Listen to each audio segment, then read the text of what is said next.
हमारे YouTube channel पे आप सभी लोगों का ढेरों सारा स्वागत है। आशा करते हैं कि आप लोग स्वस्थ होंगे, मस्त होंगे। और बहुत सुंदर, बहुत ही प्यारे गीत हम आप लोग के बीच ला रहे हैं। बहुत ही दर्द भरी यह गीत है। इस गीत को आप लोग सुने, अपना ढेर सारा प्यार सपोर्ट से आवाज़ जोड़ दें और कमेंट बॉक्स में अपनी राय भी दें। तो आप सभी लोगों से रिक्वेस्ट है कि एक बार इस चैनल पर आप लोग ज़रूर जुड़ें।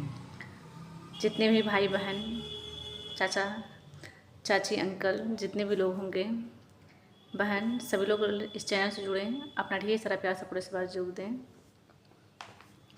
कि सोने के महलिया में सूते शीतला मैया हो चौखटवा धई के ना। कि सोने के महलिया में सूते शीतला मैया हो चौखटवा धई के ना। बैठे सेवका आंगनमा हो चौखटवा धई के ना।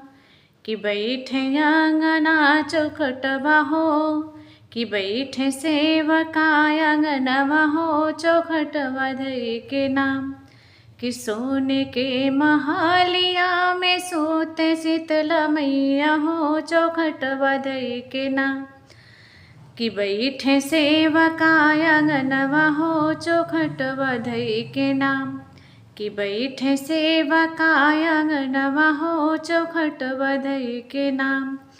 कवन संकटवा तोहरे परले सेवकवा हो चौखटवा धई के ना। कि कवन संकटवा तोहरे परले सेवकवा हो चौखटवा धई के ना। अब बैठे सेवका आंगनवा हो चौखटवा धई के नाम। कि बैठे आंगना सेवकवा हो चौखटवा धई के नाम। सब कर नैया मैया पार लगौलू हो कि हमारी नैया नाम।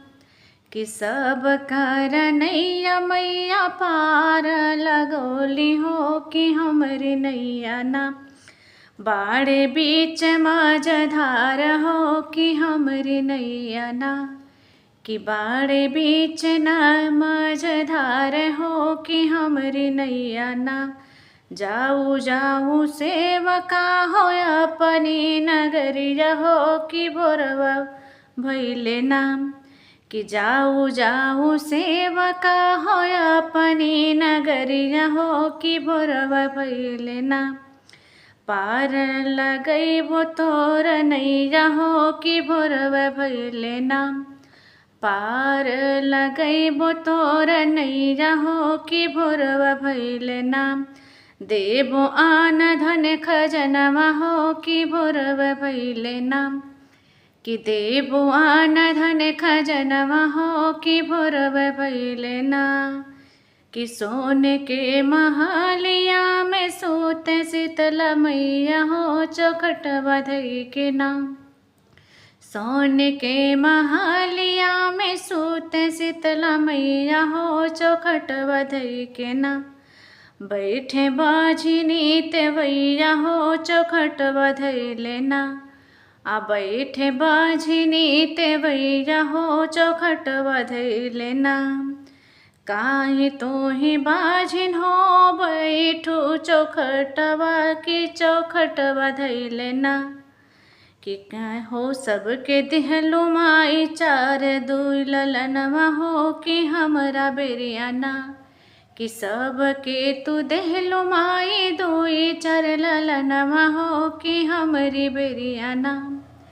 कि सबके तू देहलु माई दुई चार ललनवा हो कि हमरी बेरिया ना। कि हमरी बेरिया ना। काहे मोनेलु तू अखिया हो कि हमरी बेरिया ना। कि काहे मोनेलु नयनवा हो कि हमरी बेरिया ना।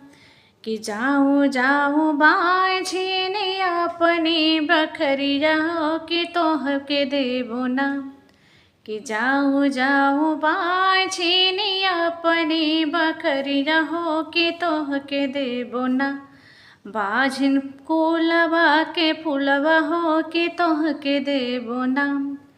कि बाझिन कुलवा के फूलवा हो कि तोह के देबो ना। लोकर मैया का सिंगरवा सोने के महलिया में सूत सुते शीतला मैया हो चौखट बधई के ना। अब बैठे सेवकाय अंगनवा हो चौखट बधई के ना। बहुत सुंदर, बहुत ही प्यारी गीत है। इस गीत को आप लोग सुने, अपना ढेर सारा प्यार सपोर्ट आशीर्वाद जरूर दें। देवी जी का पचरा गीत है।